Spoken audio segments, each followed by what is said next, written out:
Bonsoir à toutes et à tous, et peut-être quand même quelques hommes qui nous regardent aussi ce soir.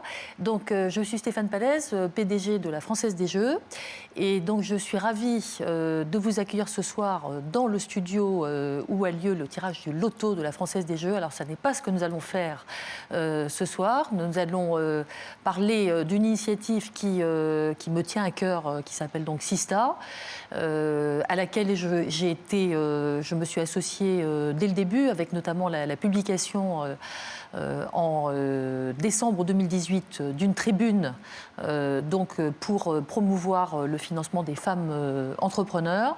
Depuis, cette initiative a grandi.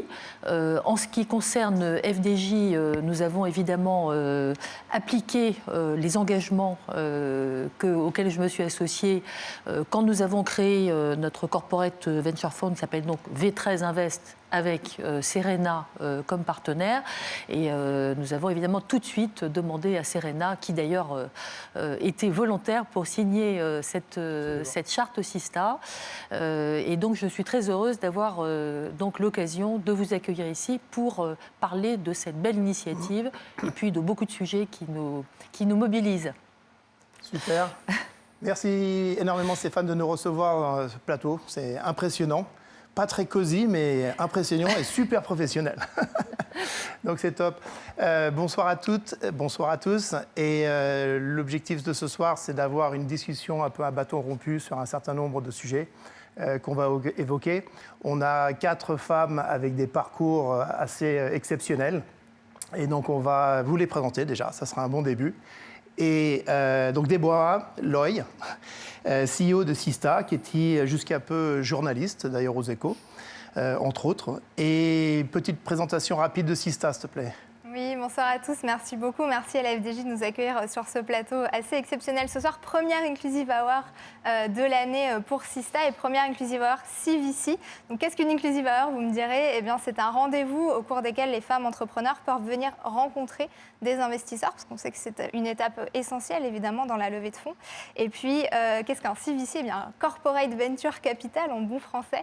C'est un fonds d'investissement géré par donc un corporate, un grand groupe, en l'occurrence la FDJ. Donc on est ravis de lancer ce nouveau cycle pour Sista aujourd'hui ici. En quelques mots, Sista est donc une organisation qui vise à combler l'écart de financement qui existe entre les hommes et les femmes entrepreneurs. Super, merci beaucoup. Je me tourne vers Clara Guémard, donc cofondatrice de Raise. Et quelques mots sur Raise, et puis après surtout on aura le temps d'en parler plus longuement pendant la suite de l'émission. Raise, on l'a créé avec Gonzague de Binière sur un cri du cœur et un cri de colère en 2013 et sa création a été en 2014 avec l'idée qu'on voulait d'abord une finance qui soit généreuse. Donc nous l'équipe, nous donnons 50% de notre carry, de notre fameux bénéfice qui va à l'équipe pour une fondation qui accompagne les entrepreneuses et les entrepreneurs. Et on a eu à cœur de dire dès le départ qu'on aurait une parité absolue. Dans le monde de la finance, c'est compliqué parce que à l'époque, il y avait 98%, surtout dans le private equity, d'hommes et très très peu de femmes. Et finalement, aujourd'hui, on a une équipe de 56 personnes. En 7 ans, on gère 1,2 milliard et on a une parité absolue à tous les niveaux. Et on a créé du coup un mode de gouvernance un peu particulier puisque Gonzague et moi, nous sommes à la tête de Raise, mais dans toutes les entités, ce sont des binômes hommes-femmes qui gouvernent, ce qui fait que personne ne peut dire je. Et c'est toujours un travail collectif. Et la question de la parité, d'avoir instauré la parité, fait que la question du genre ne se pose plus. Chaque personne existe en tant que telle et pas parce que c'est un garçon ou parce que c'est une fille. Et ça, on rentrera un peu plus dans le détail tout à l'heure et puis on parlera de Raise et puis on parlera aussi des sous-jacents, donc le portefeuille de Raise et voir comment ça s'applique, tout ça. Mais ça va être super intéressant parce que je pense que c'est très innovant en la matière, surtout en matière de finance. Donc c'est top. Carole Juge-Lewelyn, pardon, je savais que j'aurais du mal à le prononcer, j'étais resté sur Judge au début. Cofondatrice d'un certain nombre de sociétés, notamment et CEO aujourd'hui de June. J'ai toujours été fondatrice seule de toutes mes boîtes. Enfin, j'en ai eu que 2. D'accord. Mais j'ai fondé mes boîtes Toute seule. Si, je suis désolée, je ne suis pas le bon exemple. J'enlève le co. Voilà, fondatrice tout simplement de June. Oui, non, c'est souvent, moi, je cumule un petit peu le bagage lourd. Je suis une femme, je suis seule, j'ai pas de bagage économique, j'ai pas fait d'école de commerce, donc je suis un peu le mouton, pas à 5 pattes, mais à 1 patte et demie qui se balade dans l'écosystème. Mais j'en suis très fière. June, en quelques mots, c'est une start-up que j'ai lancée il y a 3 ans. On a fait 20 millions de chiffre d'affaires l'année dernière. On fait des produits d'hygiène et de soins pour la femme, pour l'enfant. Aujourd'hui, on fait un peu plus de 10% de notre chiffre d'affaires en dehors de France. On est une 57, je crois, à Paris. On n'est pas paritaire. On a une majorité de femmes qui travaillent chez June. Et c'est très beau parce qu'en fait, on est vraiment on est comme un petit village, on a l'intégralité des compétences en interne, on a de la tech, du customer care, on a vraiment toutes les compétences dont on va avoir besoin. Et on a une non-parité dont je suis très fière et j'aime beaucoup. Ça marche. On va aborder 4 thèmes ensemble. Et déjà, on va aborder un petit thème un peu personnel, j'espère, c'est sur la partie inspirationnelle. D'où vous avez réussi à récupérer quelques inspirations personnelles dans vos différentes carrières. On va aborder, donc ça, on va être dans le vif du sujet de Sista sur l'accès au financement des femmes entrepreneurs. On parlera des actions, notamment que Sista a menées jusqu'à aujourd'hui. Et puis, on tournera la page de 2020 pour regarder 2021 et les actions qui sont encore à mener demain. Stéphane, CV super impressionnant, parcours exceptionnel. Ah non, c'est absolument, mais je crois qu'il y a beaucoup de gens aujourd'hui, beaucoup de jeunes femmes qui vont regarder avec beaucoup d'admiration. Pendant 20 ans, vous étiez au ministère de l'économie et des finances, directrice financière déléguée France Télécom Orange, PDG du groupe CCR, depuis 2014 à la tête de FDJ. C'est génial.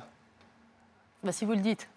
Non, c'est super. C'est l'inspiration derrière. Est-ce qu'il y a une femme derrière? Il y a une motivation, il y a une inspiration?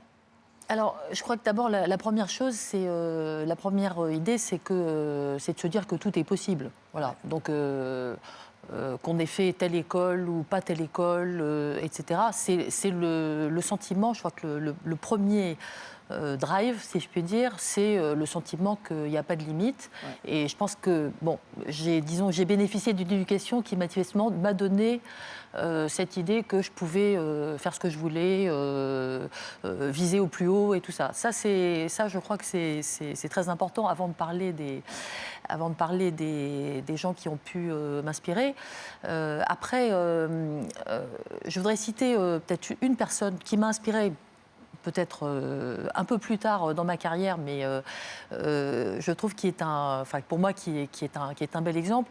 Alors, qui est Christine Lagarde. Alors, Christine Lagarde, j'ai une relation particulière avec elle, puisque, en fait, c'est elle qui m'a nommée à mon premier poste de PDG.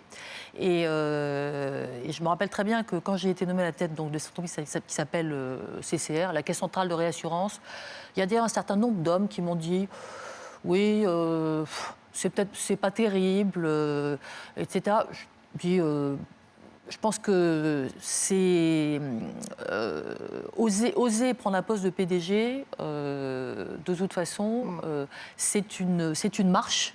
Donc voilà, c'était de la réassurance, peut-être que ça aurait pu être des couches éthiques. Donc ça, c'est la première chose, c'est qu'elle m'a proposé ça, alors qu'il n'y avait pas forcément de raison, il y avait quelques raisons, mais ce n'était pas forcément à raison de ce que j'avais fait, c'était à raison de ma capacité à faire. Et la deuxième chose qu'elle a fait, c'est qu'elle m'a appelé le jour de ma nomination pour me dire, voilà, en tant que femme, PDG, il y aura toujours des gens qui vont penser que tu n'es pas capable et je vais te donner quelques conseils pour que ça marche. Voilà. Et j'ai trouvé ça extrêmement... D'abord, c'était très fort venant de sa part, parce que je pense qu'en fait, elle-même avait été exactement dans le même type de situation. Et le fait, par ailleurs, et ça c'est un peu la sororité, le fait qu'une femme... viennent, j'allais dire, tendre la main à une autre et le conseiller, ça, j'ai trouvé que c'était assez fort et je pense que c'est assez féminin, à vrai dire. Donc, voilà, ça, c'est un exemple inspirant. Je pourrais en citer plein d'autres. Et on a droit au conseil qu'elle vous a donné à ce moment-là ou pas? Non. En gros, elle m'a dit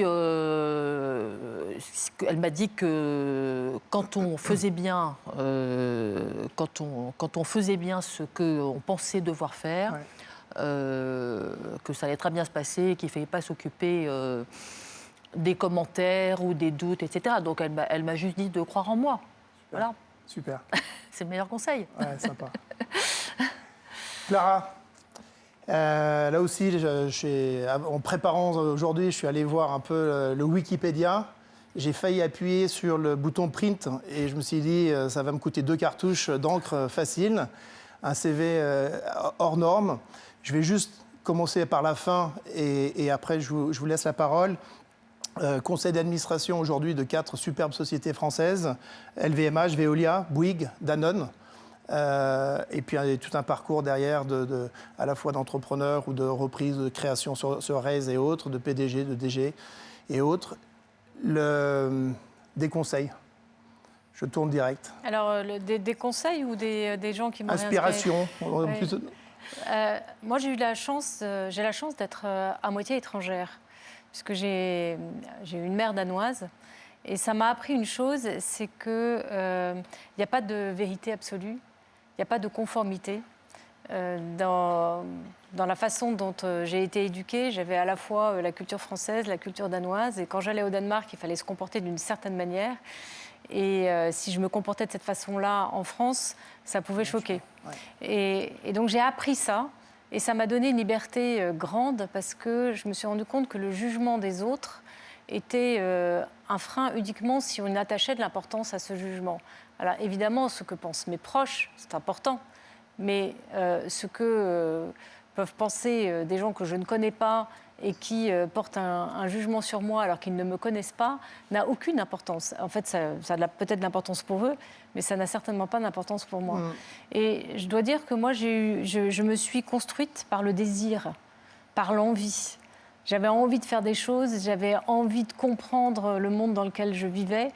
J'étais heureuse de travailler pour quelque chose qui était plus grand que moi. Comme Stéphane, j'ai commencé dans l'administration et j'étais heureuse de servir mon pays.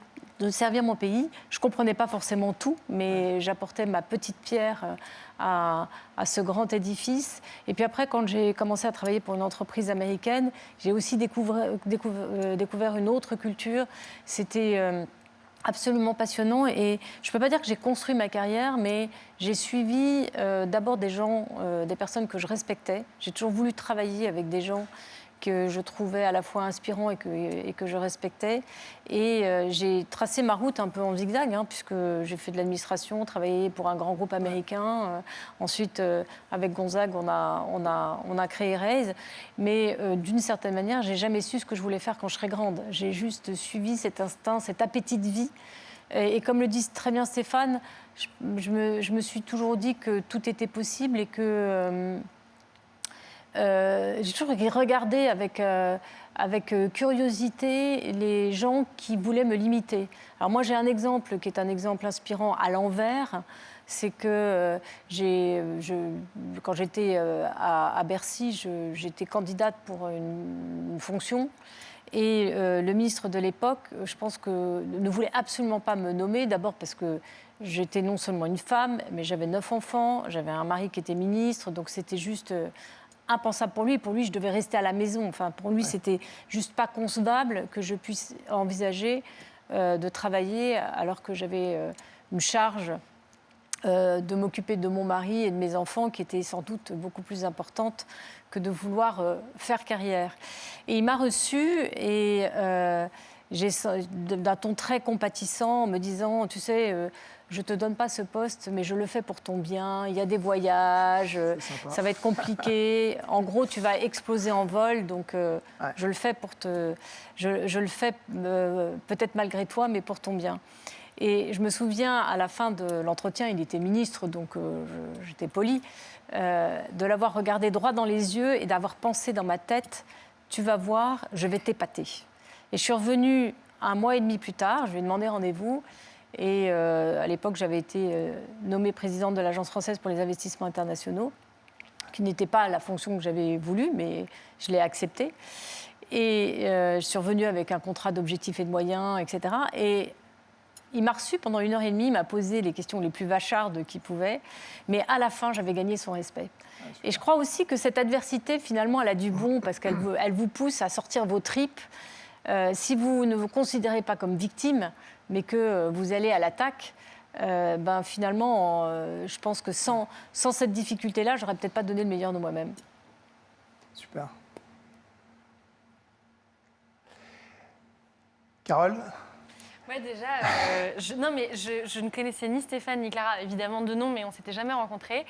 Et la première chose que j'ai envie de dire, c'est je suis en fait déjà de moi-même hyper inspirée par ce qu'on vient d'entendre. Et je pense qu'aujourd'hui, pour des fondatrices comme moi, on a une capacité à faire des choses parce que des femmes comme elles ont fait tout ça avant nous, quoi. Et c'est un truc que je dis rarement, mais vraiment, je suis bluffée, je suis hyper inspirée. Je vous écoute parler depuis tout à l'heure, je fais acheter. Ah, c'est trop bien, moi aussi j'avais envie de savoir c'était quoi le conseil.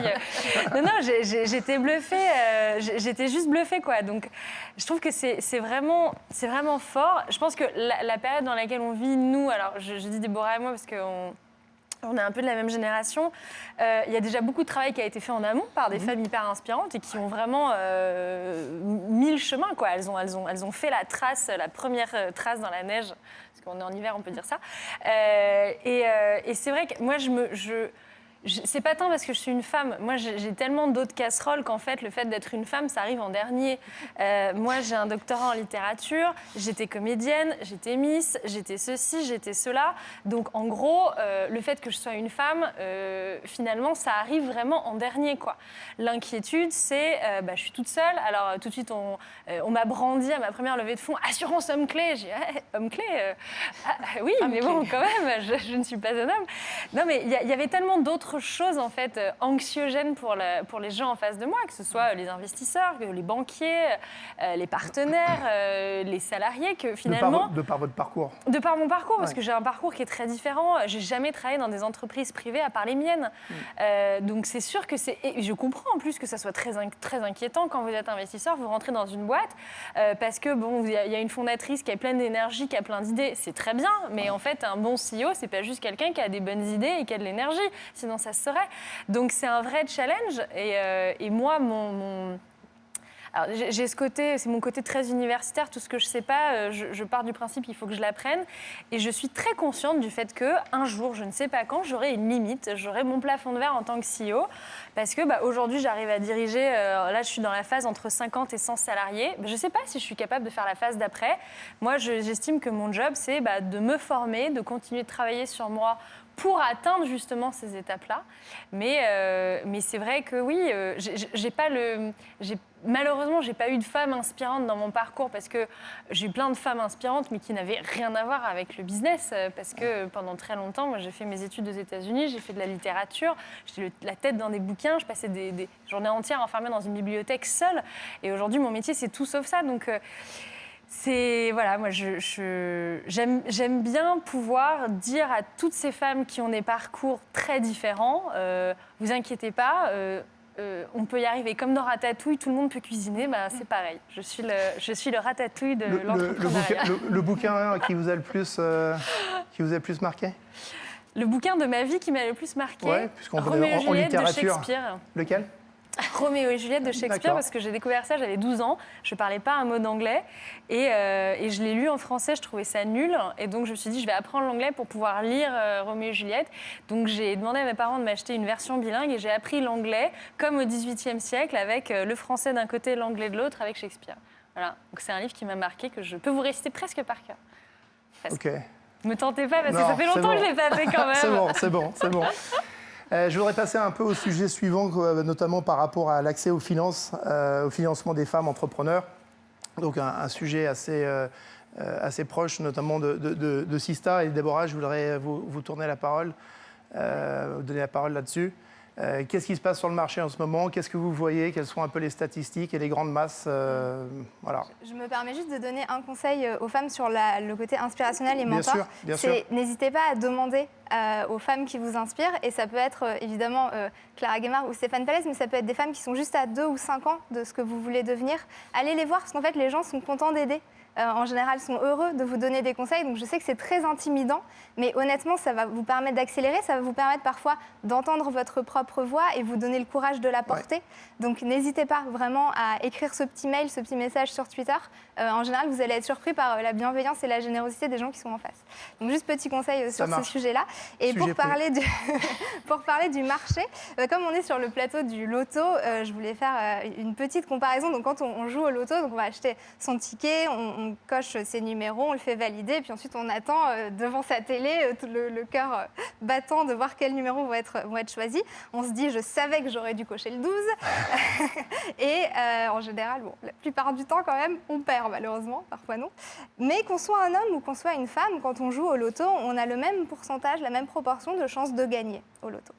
Lorsqu'on est entrepreneur, qu'on soit un homme ou une femme, on n'a pas le même pourcentage de chances de gagner à ce grand jeu qu'est la levée de fonds.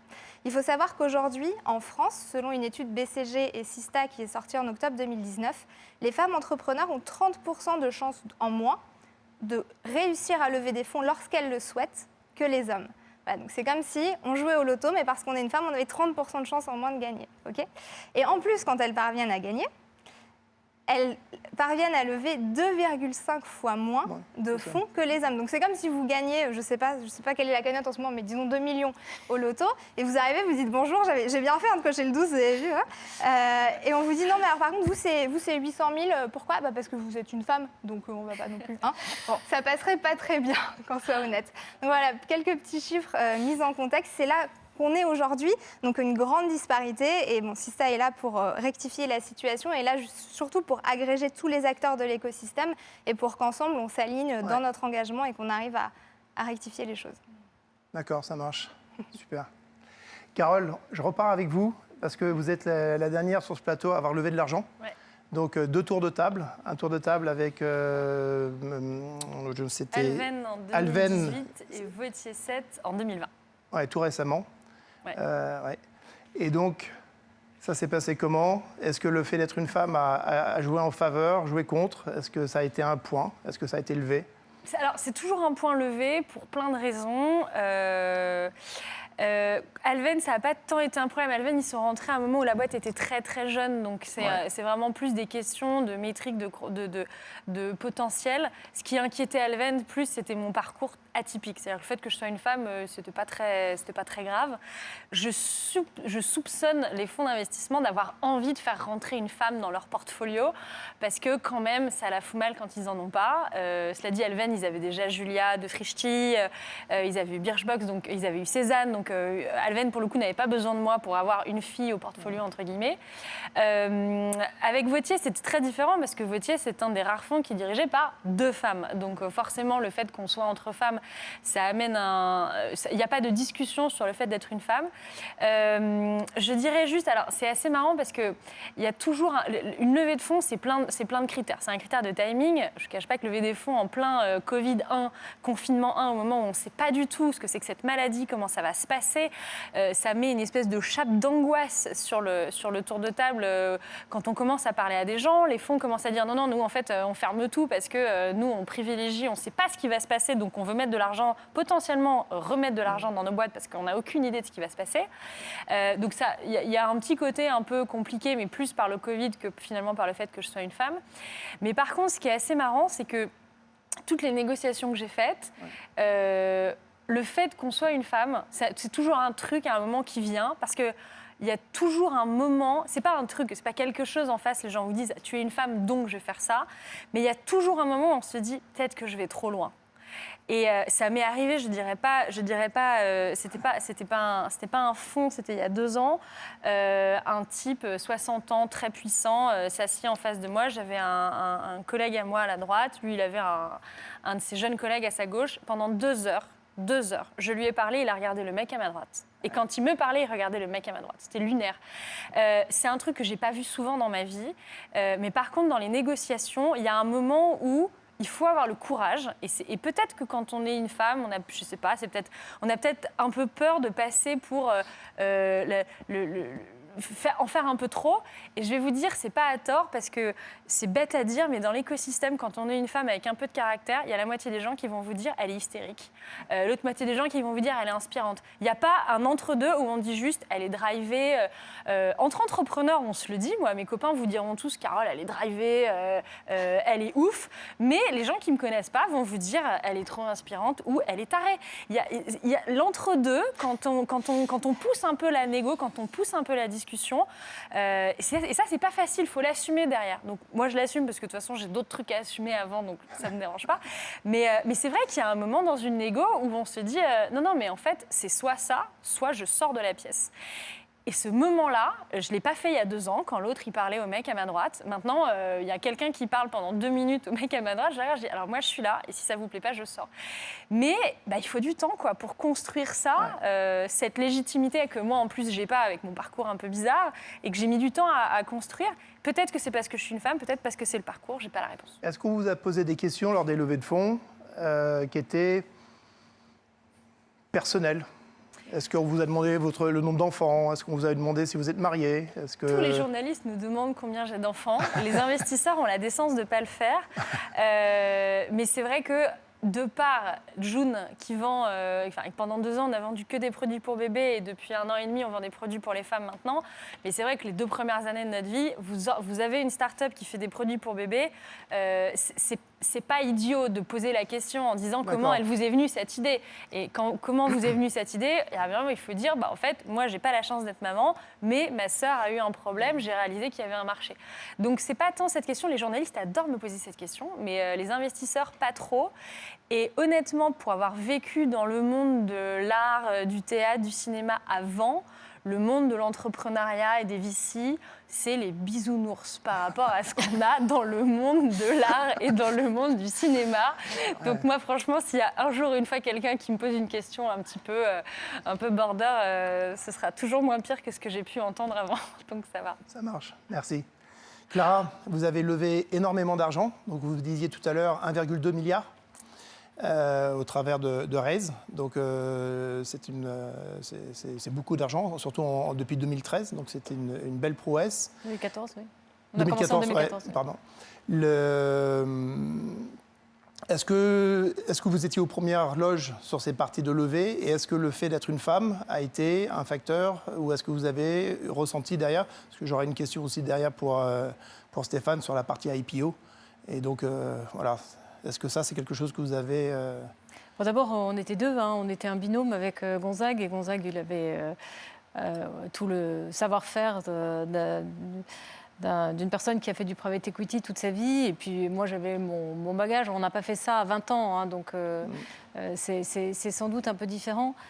Je pense qu'il y a un moment donné, Carole a évoqué la question du plafond de verre et je voulais un peu corriger ce que disait Carole en disant un jour j'atteindrai mon plafond de verre. On n'atteint jamais son plafond de verre, sauf si on s'en met un.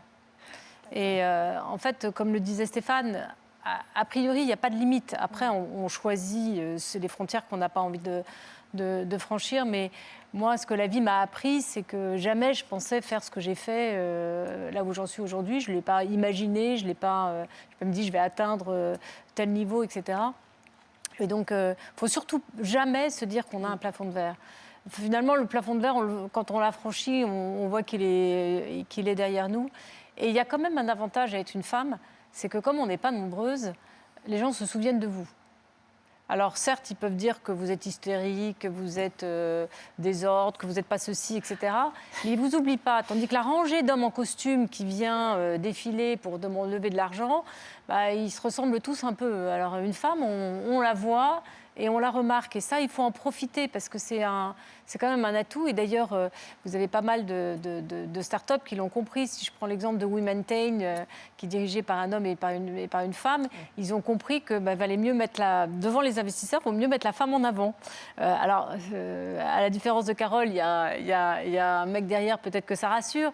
Mais c'est vrai que ça intrigue une femme qui est CEO. C'est la même chose avec Respire et Justine. Célency, Charlotte et Maxime, ils sont en couple, mais c'est surtout Charlotte qui s'exprime. Alors, il y a aussi le talent de prise de parole. Mais il ne faut quand même pas oublier aussi que le fait d'être une femme et d'être CEO de son entreprise, ça incite à une certaine curiosité, certes une méfiance, mais cette méfiance, elle peut se retourner parce qu'encore une fois, on ne vous oublie pas. Nous, quand on a commencé Raise, on cochait aucune case. D'abord, on voulait recruter des gens à qui on demandait de donner 50% de ce qu'ils gagnent. Ce n'est pas fréquent. On voulait la parité et on créait une fondation pour aider l'entrepreneuriat. Et on disait à nos investisseurs, à nos actionnaires, on veut créer Raise pour que les grandes réussites françaises investissent dans les belles PME. Et la réussite, mais notre but, c'est de faire vivre cette fondation. Et finalement, on a créé une sorte d'écosystème qui fait que aujourd'hui, les grands groupes tirent aussi un vrai bénéfice. Et je remercie la Française des Jeux qui est actionnaire chez nous et qui nous permet de faire ces investissements aussi.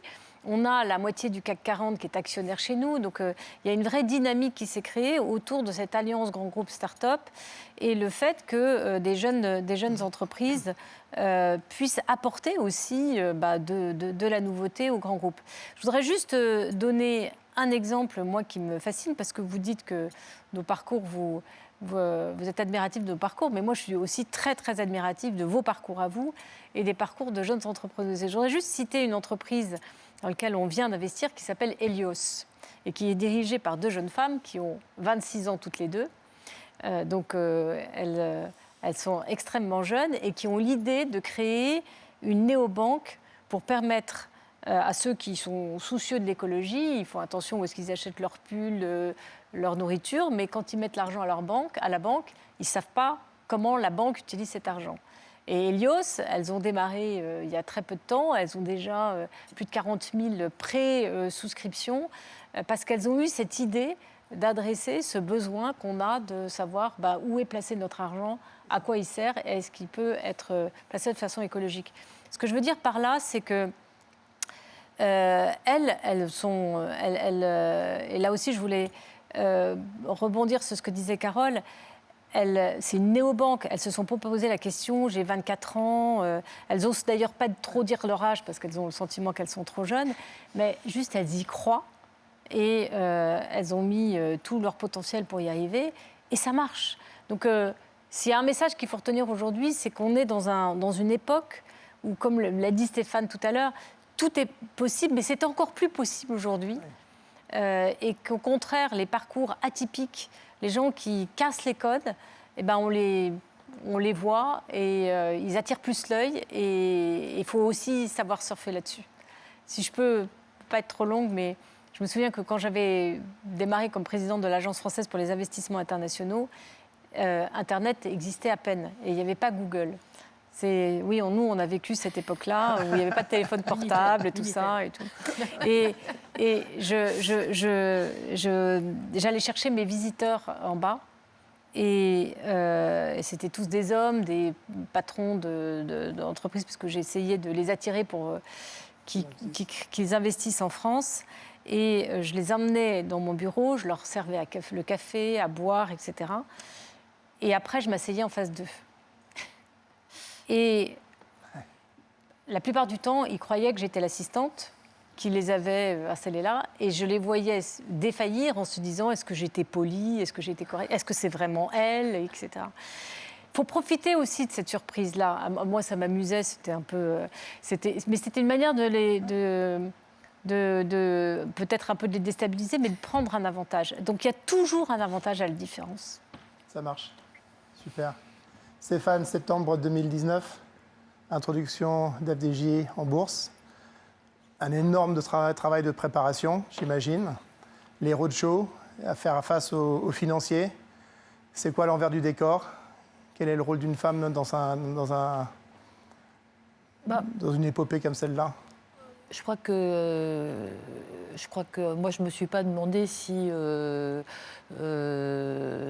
c'était. Est-ce que c'était difficile parce que j'étais une femme. Je me suis juste, comme vous venez de le dire, je me suis juste dit que c'était quelque chose sur lequel il fallait que tout soit préparé très très à l'avance, qui était un travail d'équipe absolument considérable et qu'on a fait donc tout au long des mois. En fait, on peut même dire, même encore avant, tous ensemble. Et après, effectivement, quand on est bien préparé, qu'on soit une femme ou un homme, quand on est bien préparé, eh bien après, il y a le jour, effectivement, on arrive devant les investisseurs.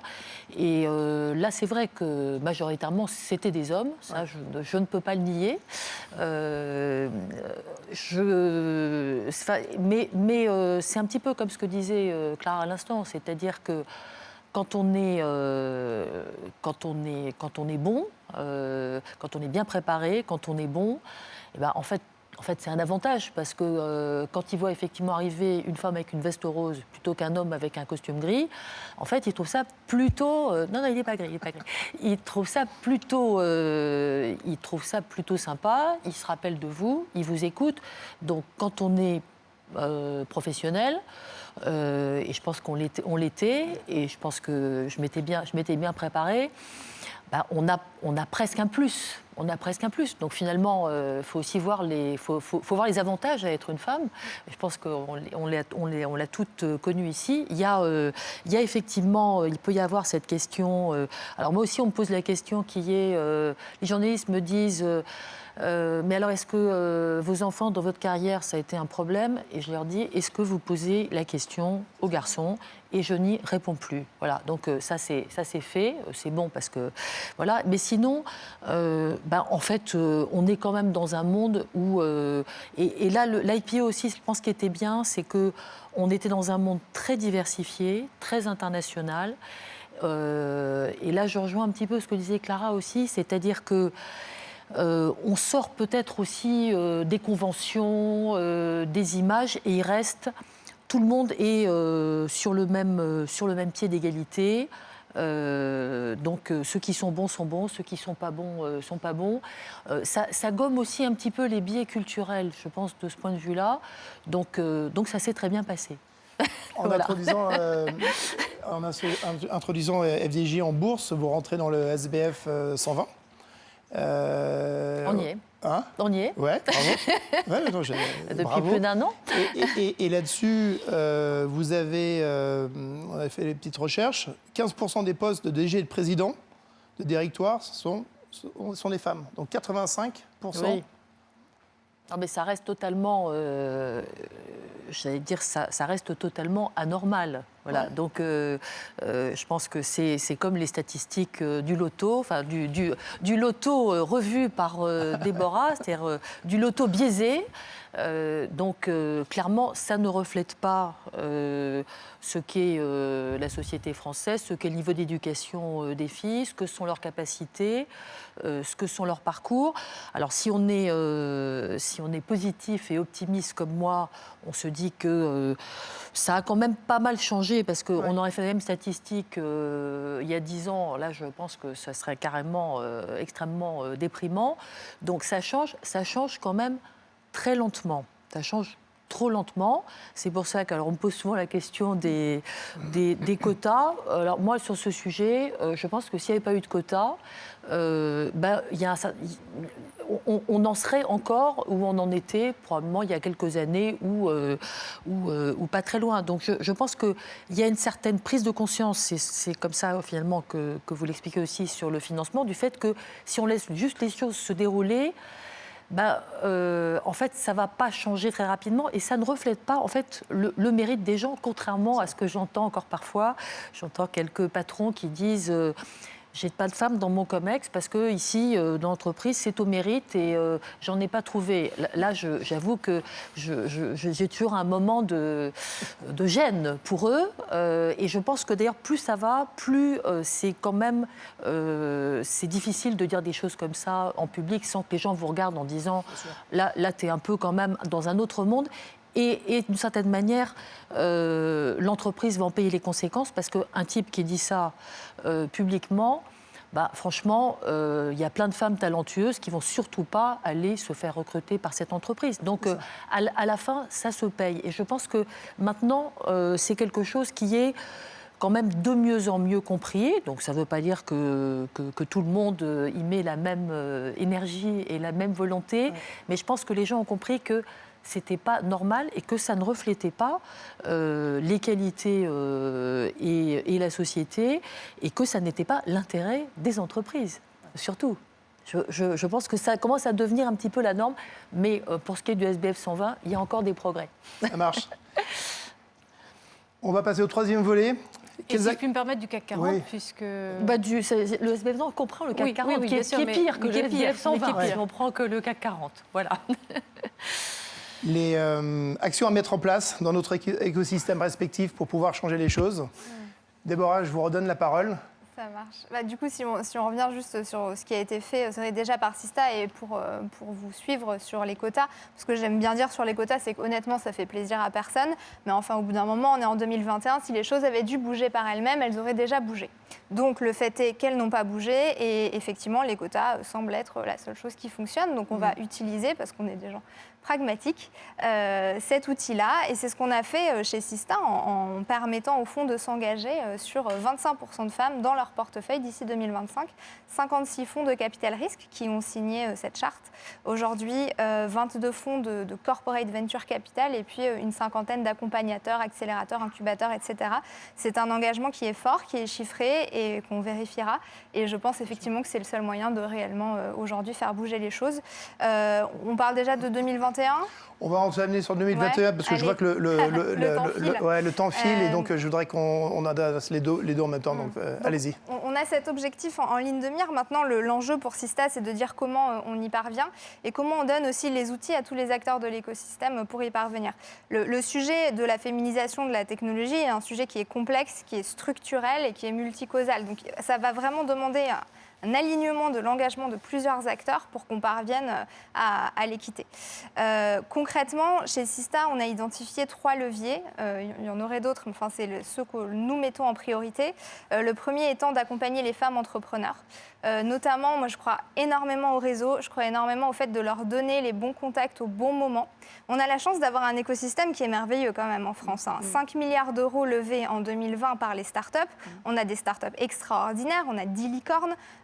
On peut s'en vanter, on a des belles boîtes. Maintenant, c'est à ces entrepreneurs et à ces boîtes-là de se mettre au service des femmes entrepreneurs, parce que c'est, à mon sens, leur devoir aussi, pour qu'elles parviennent à s'imposer plus. Et donc, on est en train de travailler avec tout l'écosystème pour que ça puisse se faire et pour qu'aujourd'hui ou demain, dans les mois qui viennent, une femme entrepreneur qui a un problème opérationnel et qui n'arrive pas à avancer puisse, à travers Sista, contacter très facilement quelqu'un dans l'écosystème, une personne clé qui, en 30 minutes au téléphone, globalement, lui débloquera son problème.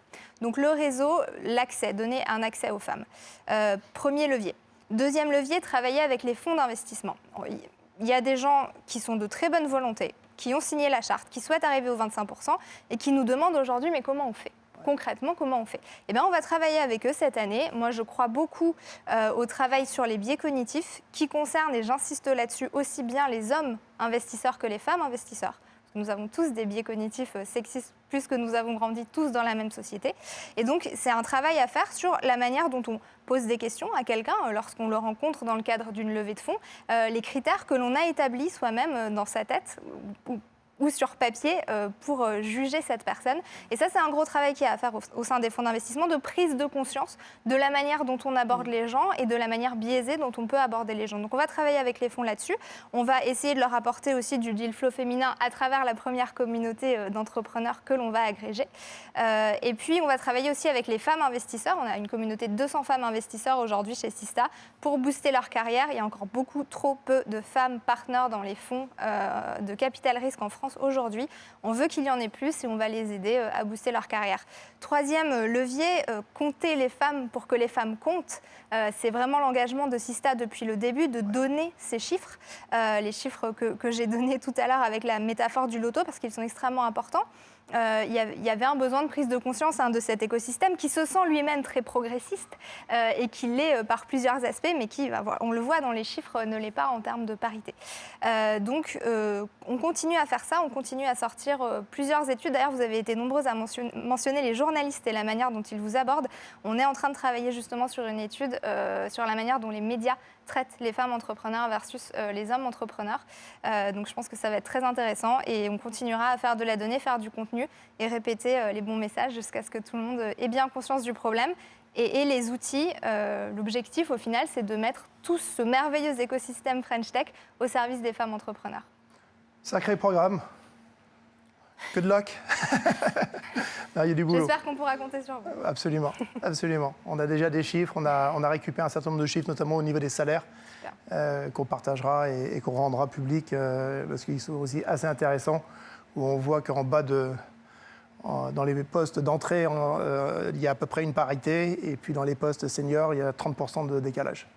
Voilà. Donc, super intéressant, et on donnera tous le décompte de tout ça. Carole, tout à l'heure, super fière de ne pas avoir de parité chez June. Super, c'est un biais, c'est une approche. C'est pas volontaire. Hein c'est pas volontaire. C'est pas volontaire. On s'est pas dit. Et donc, moi, ma question maintenant, c'est de manière plus volontaire et de manière plus proactive, comment vous surveillez ça dans votre société ? Est-ce que c'est quelque chose que vous avez regardé les chiffres la semaine dernière et dit ah bah tiens il y a plus de femmes que d'hommes, ou est-ce que c'est une volonté comme chez Raise d'avoir des logiques de parité exacte? Est-ce qu'à chaque fois que vous embauchez quelqu'un, voilà, et à tous les niveaux je parle. Alors, c'est une question hyper intéressante. Alors, moi, je crois en une chose, c'est le mentoring. Et il y a une chose dans laquelle je ne crois pas, c'est les quotas. Je suis désolée, mais pour une raison très simple, je vais vous prendre 2 minutes pour vous expliquer. J'ai fait mon université dans le sud des États-Unis. Le sud des États-Unis, qui a beaucoup souffert évidemment de la guerre civile, qui s'est sorti des biais cognitifs et des biais de différence entre les Américains patriotes natifs qui avaient fait la guerre pour justement maintenir l'esclavage, et les Afro-Américains qui voulaient justement mettre une fin à l'esclavage. Le problème, c'est que dans le mouvement pour les droits civiques dans les années 60 aux États-Unis, qui évidemment a été victorieux et on en est tous très reconnaissants, il y a un certain nombre de lois, notamment de quotas qui ont été mis en place pour estimer que, à partir du moment où on atteindrait certains quotas, on imposerait certaines choses à certains États. Je vous donne un exemple tout bête. J'étais à l'Université de Caroline du Nord. L'Université de Caroline du Nord était soumise à une loi fédérale de la Caroline du Nord qui disait à partir du moment où on a 20% d'étudiants afro-américains dans une université, on doit leur construire un équivalent du Crous comme on a en France, uniquement pour les associations d'étudiants afro-américains. C'est arrivé quand moi j'étais. Manque de peau à ce moment-là, quand la loi oblige à mettre en place justement par le biais du quota.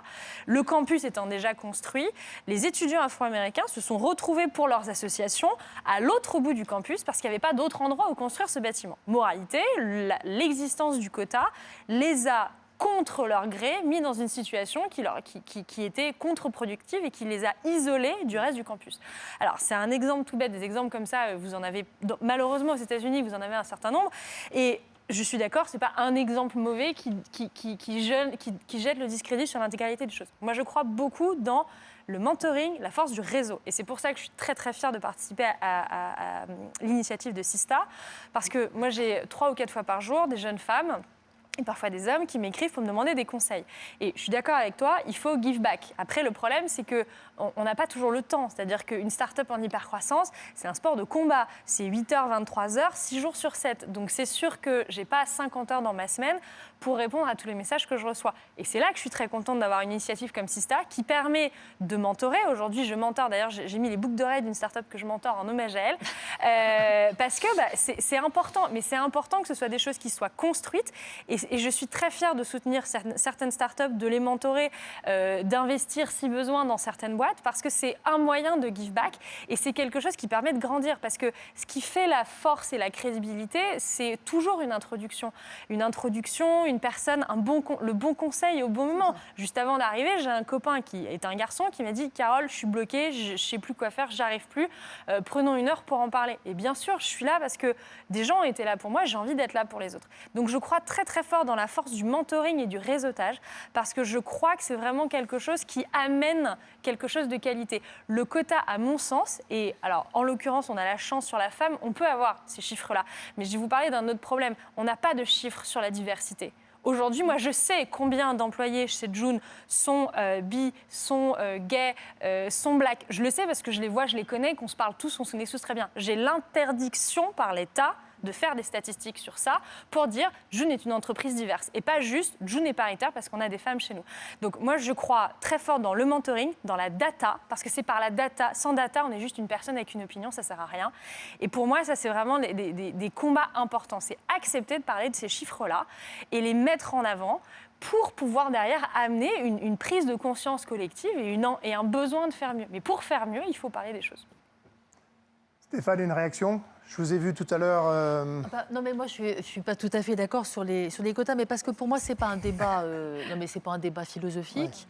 Je pense que c'est un débat très pragmatique. Donc, c'est pour ça qu'effectivement, on peut avoir... Enfin, je pense que l'exemple qui a été donné est très, très différent de ce que moi, j'ai vécu sur les conseils d'administration. Parce que moi, j'ai connu les conseils d'administration, si je puis dire, du CAC 40 avant les quotas, puisque j'allais voir avec quelques copines des grands patrons en disant « Pourquoi vous n'avez pas de femmes dans votre conseil ?» Ils disaient « Oh bah parce qu'on n'en a pas trouvé, vous savez, c'est terrible, il n'y en a pas, etc. » Et alors, évidemment, donc du coup, on leur faisait des listes en leur disant on a peut-être des idées et tout ça, mais ils disaient oui, mais elles sont pas, nous on veut que des présidents. Alors évidemment, elles n'étaient pas présidentes parce que, comme on l'a dit tout à l'heure, il n'y en avait pas dans le CAC 40. Donc on tournait un tout petit peu en rond. Donc moi, je trouve que la loi Copé-Zimmermann, en mettant en place des quotas avec un étalement dans le temps pour y arriver, elle a fait quelque chose qui maintenant est reconnu comme étant, je crois, par tous extrêmement positif, qui est que on s'est rendu compte que oui, il y avait effectivement un vivier de femmes qui étaient parfaitement compétentes, et en fait, ça a surtout, je pense, généré honnêtement un rajeunissement et une diversification des conseils d'administration comme on n'en avait pas vu depuis longtemps. Et je pourrais donner quelques exemples, mais je ne vais pas être trop longue sur ce sujet. Donc là où je suis, donc je pense pas qu'on soit en désaccord en réalité. Parce que là où je suis très en accord, et ça rejoint ce qui vient d'être dit, c'est qu'il faut mesurer, il faut des chiffres, il faut les mettre en avant, et par rapport à ces chiffres, peut-être que ce n'est pas des quotas, mais on peut se donner des objectifs. Voilà. Et donc, quand moi je suis arrivée chez FDJ, j'ai dit, alors dites-moi combien il y a de femmes dans l'entreprise et combien il y a de femmes au niveau des managers de l'entreprise. Et il y avait un écart entre le nombre de femmes d'entreprise et le nombre de femmes managers. J'ai dit, voilà, est-ce qu'on pourrait prendre un engagement collectif qu'en 5 ans, en gros, on va se dire qu'on devrait avoir à peu près le même nombre. C'est pas magique, c'est pas très compliqué, mais c'était de manière... Et du coup, on s'est mis à regarder ces chiffres-là que les gens ne regardaient pas avant. Du coup, évidemment, ça dépend des métiers, parce que comme on l'a dit, il y en avait quand même plus dans le marketing et moins dans la tech, aux surprises. Mais tout le monde s'est dit... j'ai un objectif sur lequel, et d'ailleurs sur lequel je peux éventuellement surperformer, ce qui n'est pas interdit d'avoir plus de femmes effectivement que d'hommes. Et du coup, on a effectivement aujourd'hui à peu près le même nombre de femmes managers que de femmes dans l'entreprise. Mais c'est devenu un objectif normal de l'entreprise. C'est pas un quota, c'est juste un objectif managérial qui s'appuie sur le fait que il y a plein de femmes très talentueuses dans l'entreprise, donc il n'y a pas de raison qu'elles n'accèdent pas à des postes de manager. Voilà. Clara, on a rapidement parlé ce matin vous m'avez parlé d'équilibre 60-40. Oui, alors d'abord, nous, c'était un petit peu différent parce que dans le monde de la finance, il n'y avait vraiment quasiment pas de femmes. Donc si on ne met pas une règle qui est indérogeable, le glissement de terrain se fait extrêmement rapidement. Et donc, il faut être immuable là-dessus. Moi, j'aime bien prendre l'exemple de Michel Langdel, qui était le patron de Sodexo, et Sodexo continue, qui a été vraiment un des premiers patrons qui a pensé que la diversité, la diversité homme-femme, mais aussi la diversité dans l'entreprise était très importante. Et il a fait faire des études sur 20 ans sur les différentes entités du groupe, et il s'est rendu compte que, quel que soit le métier, parce que Sodexo a beaucoup de métiers, quelle que soit la taille de l'entité et quel que soit le pays, les équipes qui étaient dans un ratio 40-60 avaient 10 points de performance de plus que celles qui étaient que femmes ou celles qui étaient que hommes. Donc c'est vraiment la preuve par l'exemple et par la statistique que la diversité, ce n'est pas pour corriger une injustice, c'est tout simplement parce que c'est du talent perdu et que les entreprises qui pratiquent la diversité et la parité sont plus performantes que les autres. On le voit bien, si on regarde l'histoire, qui est l'histoire des siècles derniers, on a perdu combien de peintres, combien de sculpteurs, combien de musiciennes, enfin de sculptrices, de musiciennes qui ne se sont pas produits, qu'on n'a pas vues, qui n'ont pas été exposées, qu'on est en train de ressortir de la poussière. Moi, j'ai une fille qui est chanteuse lyrique, et pour Noël, ils ont offert avec des femmes des chants ou des musiques qui ont été écrites par des artistes qui ont été quelquefois au Moyen-Âge ou au XVIe siècle extrêmement connus, mais que le XVIIIe, le XIXe a totalement mis aux oubliettes. Donc c'est tout simplement une perte considérable de talent et de capacité à construire un monde plus ouvert et meilleur pour nous tous. Donc moi, je crois beaucoup aux quotas. J'irai même plus loin, parce que je pense que ce serait pas mal d'imposer des quotas dans les comités de direction, comme le dit Stéphane, en mettant du temps, parce qu'il ne faut pas... faut être pragmatique et réaliste, tout simplement parce que c'est la vie et parce que c'est normal. La situation que nous vivons est une situation qui est anormale et qui est malsaine. Elle n'est pas bonne pour la société, elle n'est pas bonne pour les hommes, elle n'est pas bonne pour les femmes, etc. Je voudrais juste prendre un exemple, puisque je suis à moitié danoise, qui est l'exemple des congés de maternité, de congés de paternité, etc. Quand vous avez une parité dans une entreprise, le fait que la femme prenne un congé de maternité et que le père prenne un congé de paternité devient totalement normal. Parce que on est tous confrontés à cette question-là. Et dans les sociétés scandinaves, aujourd'hui, c'est moitié-moitié. C'est 3 mois, enfin c'est 6 mois. Et si l'homme ne prend pas son congé de paternité, le congé il est perdu, donc les gens le prennent. Et on se rend compte qu'on arrive à des sociétés qui sont beaucoup plus harmonieuses, beaucoup plus équilibrées, où la question de l'équilibre entre la vie familiale et professionnelle ne se pose plus, puisqu'il est intégré dans la vie de l'entreprise. Donc c'est pas, encore une fois, on n'est pas là en train de réparer une injustice.